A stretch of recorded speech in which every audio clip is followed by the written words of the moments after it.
From the Republican state chair to the Democratic state chair, we're joined by Nancy DiNardo. Mrs. DiNardo, are you able to hear us? Yes, I can There hear you. you are.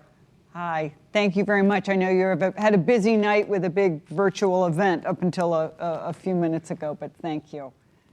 Yes. How do you assess tonight's results in the state when you look at the legislative races and the congressional races? There's still obviously a lot of them that haven't been finalized, but I'm excited about some of the wins that we've had. Obviously, Mary Wielander picking up the Mrs. seat, I thought was really great.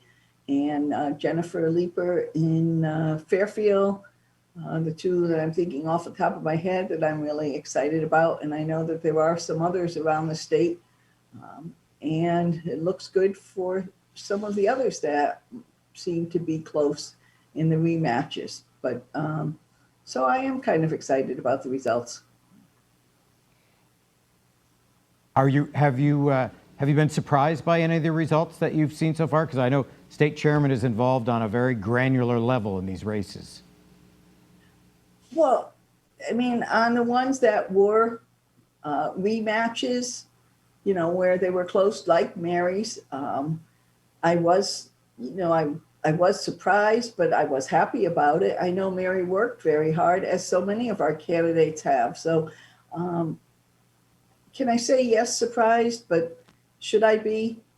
I was always guardedly optimistic. So I guess, you know, surprise might not be the right word because I was optimistic about it. But, you know, you never know until all the votes are counted. So it's been, though, a great year for us. The race in the 5th Congressional District, from what we're seeing, looks very, very close. Johanna Hayes' race. I'm not sure if you have other numbers. Any insight on that one?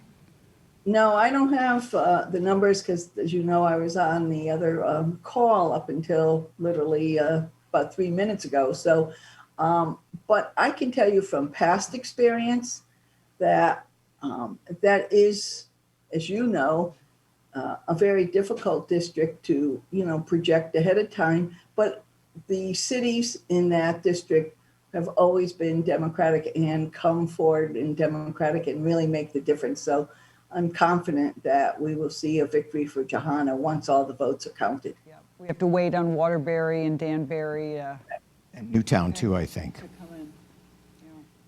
Yes. All right. Did we get? I haven't seen it. Have we gotten New Britain results there too? Because New Britain's in there too. I don't know. I'm sorry, I didn't hear. She asked if New Britain's results had come I don't. in yet. I think they were still counting. I think they were still Yes. counting. But the machines had been very had been good for the Democrats there. As they tend to be. So I think. Yes. You know, with the small towns, you get those results quicker, and it always doesn't look good for the Democrats in that district. But once you get the cities in, you do see a Democratic victory, at least in the past, and I'm confident we will this time too. The national race at this point, the presidential race, looks very, very close.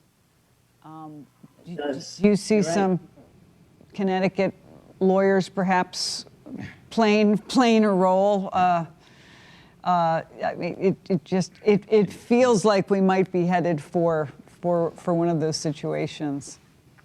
Yes, and well, yes, I do see the Connecticut lawyers being involved. As you know, our lawyers have always been involved in a number of our races in the state. Plus, we have that connection with the National Party and the Joe Biden camp, primarily through Chris Don, and he knows the lawyers that we have always used for the election. So I would not be surprised if we have lawyers involved with the final outcomes. Well, they didn't have a lot to do today in Connecticut. It went pretty smoothly, so I guess they will have plenty of energy to head to Pennsylvania or some other state.